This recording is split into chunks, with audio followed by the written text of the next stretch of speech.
O início foi em 1902 que Willis Carrier, um engenheiro de 25 anos formado pela Universidade de Cornell nos Estados Unidos, inventou um processo mecânico para condicionar o ar. O controle do clima finalmente foi colocado em prática, na verdade, para resolver o problema de uma empresa de impressão em dias quentes de Nova York, onde foi feita a primeira instalação por Carrier, Willis Carrier, ao lado de sua invenção, o primeiro aparelho de ar-condicionado. Ele teorizou que poderia retirar a umidade da fábrica através de resfriamento do ar por dutos artificialmente resfriados. Esse mecanismo, que controlava a temperatura e umidade, foi o primeiro exemplo de condicionador de ar contínuo por processo mecânico. Desse modo, a indústria têxtil, que também tinha grande necessidade de controle ambiental, foi o primeiro grande mercado para o condicionador de ar. Porém, foi em 1906 que surgiu o termo ar-condicionado com Stuart Kramer. O também norte-americano criou o seu próprio aparelho a fim de explorar formas de adicionar umidade ao ar em sua fábrica de tecidos, usando-o em um pedido de patente efetuado naquele ano.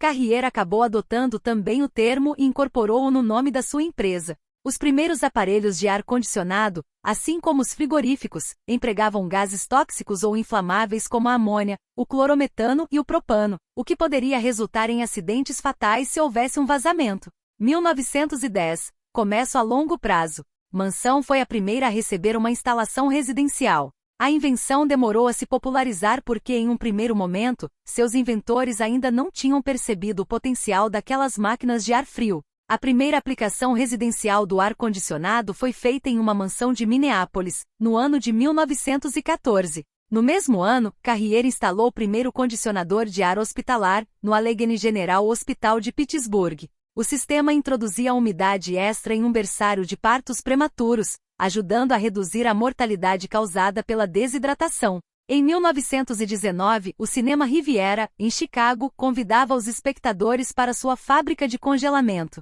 1920, ar-condicionado no cinema. 4 anos depois, em 1923, uma loja de departamento em Detroit, nos Estados Unidos, instalou 3 condicionadores de ar que atraíram multidões de consumidores. Foi nesse período que o ar-condicionado começou a ser instalado em locais públicos. O aparelho teve seu ápice no ano de 1922, no Grauman's Metropolitan Theater em Los Angeles, e tornou-se uma peça fundamental para o crescimento da indústria cinematográfica, pois, nos meses de verão, a frequência dos cinemas caía muito, levando ao fechamento de várias salas. Tivoli ganhou notoriedade com o cinema climatizado.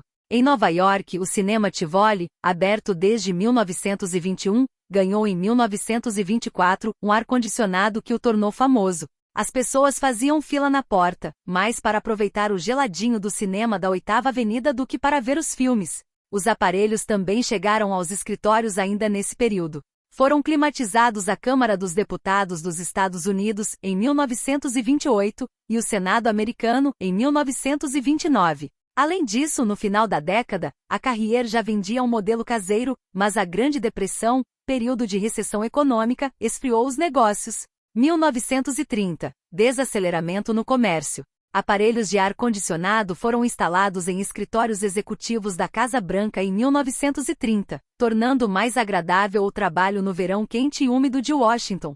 Antes da crise, vagões da B&U receberam a instalação de ar-condicionado, para o conforto dos passageiros.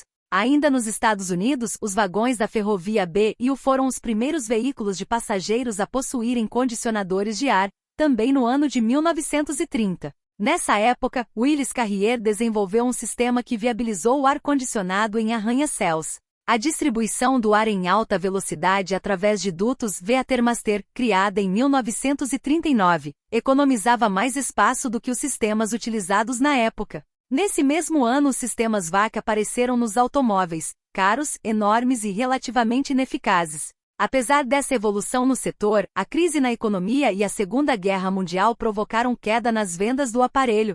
1940. Volta ao boom. Somente depois desses conflitos o ar-condicionado doméstico começou a ser adotado em massa. Teatros, bares e escritórios passaram a ser planejados como ambientes fechados. Na Flórida, nos Estados Unidos, hotéis foram erguidos inclusive com janelas pequenas. Pé direito baixo e condicionadores ligados na potência, revelando a adaptação dos lugares para receberem a tecnologia da climatização. 1950. Popularização nas residências. Aparelhos eram produzidos e vendidos rapidamente na época. A retomada do crescimento do setor levou ao desenvolvimento da primeira produção em série de unidades centrais de ar-condicionado para residências, feita em 1952 pela Carrier. O estoque completo foi vendido em apenas 2 semanas, tornando mais comum a utilização do aparelho nas residências.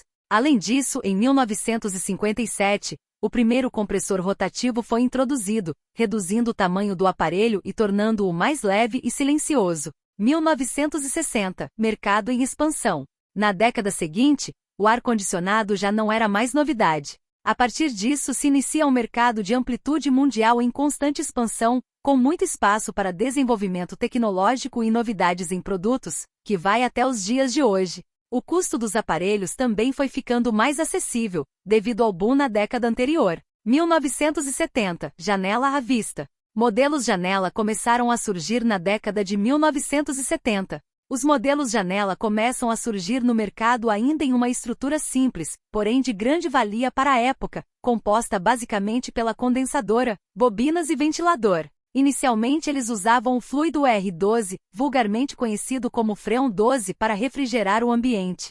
Em 1977, novas bombas de calor começam a operar com temperaturas exteriores mais baixas, permitindo a climatização no ciclo reverso. 1980. Carros climatizados. Os beneficiados da vez são os automóveis, ou melhor, os motoristas e passageiros.